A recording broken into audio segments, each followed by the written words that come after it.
Hello viewers of Cold Breath, today I will tell you a story I encountered.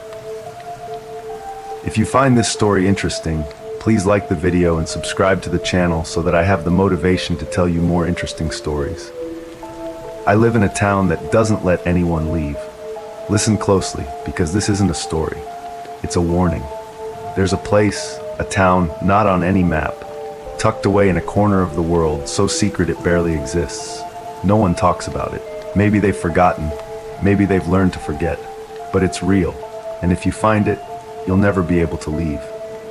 I escaped once, but it's only a matter of time before they find me again. I don't have long, so listen carefully.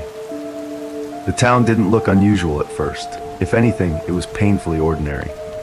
Rows of houses with neat lawns, crooked lampposts lining empty streets, a town square with a statue of a man no one could name. At a glance, it could have been anywhere, the kind of place you pass through without a second thought. But the moment I stepped into it, I felt something was wrong. Something thick in the air, like static before a storm. No one spoke about it, but we all felt it, the silent law. You could hear it in the footsteps that never strayed from the path, and see it in the faces that never turned toward the clock tower. The law was never written down, never spoken aloud, but everyone knew it. You didn't question the town, you didn't step out of line, and you never tried to leave. At first I did what everyone else did. I followed the rules. Nobody knew what the rules were. The only time we knew for sure was when someone broke them. I lived quietly, kept my head down, and went about my day like nothing was wrong. But the town felt like a trap, like the air was watching me, waiting for me to make a mistake. Every time someone broke the law, and it was always something small, something barely noticeable and mundane, they disappeared. I remember the first time I saw it happen. A man I didn't know, even though we lived beside each other for years, took the wrong step. He didn't follow the pattern of the street, the long lines on the roads and footpaths that quietly told everyone where to go. The next morning, his body was hanging in the town square, twisted, broken, like some kind of macabre display. No one looked. No one acknowledged it. The townspeople walked around him like he wasn't there, like it was normal. I started to wonder who was watching, who enforced the rules. There were no police, only strange men in white suits who patrolled the streets. It made you paranoid, made you question every step, every word. You couldn't trust anyone, not even yourself. On the edge of the town, there was a dirt path that everyone ignored. It was there, plain as day, but no one spoke of it, and no one dared follow it. They knew better. I should have known better. I couldn't help myself. The curiosity gnawed at me until I couldn't ignore it anymore. One night, when the streets were dark and the town was asleep, I decided to follow it. The path twisted and turned, snaking away from the town, but no matter how far I walked, I always found myself moving closer to the town. The further I went, the more I felt the town pulling me back, like a black hole dragging me toward its center.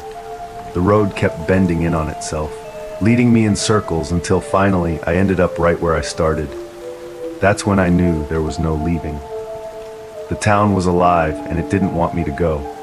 The next day, someone else vanished. A woman this time.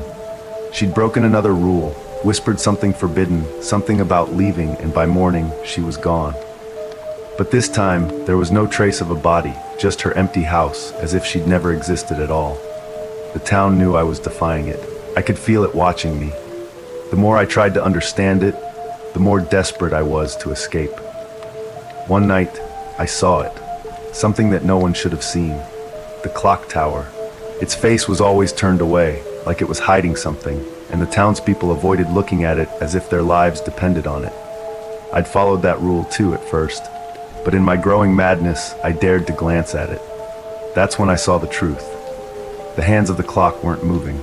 They hadn't moved in years. The town wasn't bound by time.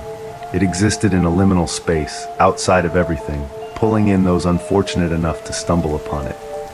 When I first heard the footsteps, I knew then I wasn't just being watched. They were following me wherever I went. I never saw who made them, but they were always there, just behind me, just out of sight. Every corner I turned, they were there, waiting. I knew my time was running out, so I decided to run. I took the road again, and this time I didn't stop. I ran until my lungs burned, until my legs gave out, until the town was a blur behind me. And somehow, against all odds, I broke through. I found myself on the other side of the fog, on a highway, cars rushing past me like the world hadn't even noticed I was gone. That's when I started writing this, when I started telling my story. I thought if I warned others, if I could just explain what was waiting out there, I would be safe. I tried hiding in the shadows of my newfound freedom. I had nowhere to go, but I thought if I had nowhere to call home, they wouldn't know where to find me. I've been seeing them again, the terrifying shadows that moved and twisted out of the corners of my eye. As the shadows moved closer, the footsteps got louder, and it was only a matter of time before they found me. I don't know how long I was out. When I woke up, I was strapped to a bed, with fluorescent lights burning into my eyes. But I wasn't in a town, I was in a hospital. They told me I'd been there for years. Told me I wasn't well, that I had imagined the town, the laws, the people. They said it was a delusion, a paranoid fantasy my mind had constructed to cope with something I didn't want to remember. But they're wrong.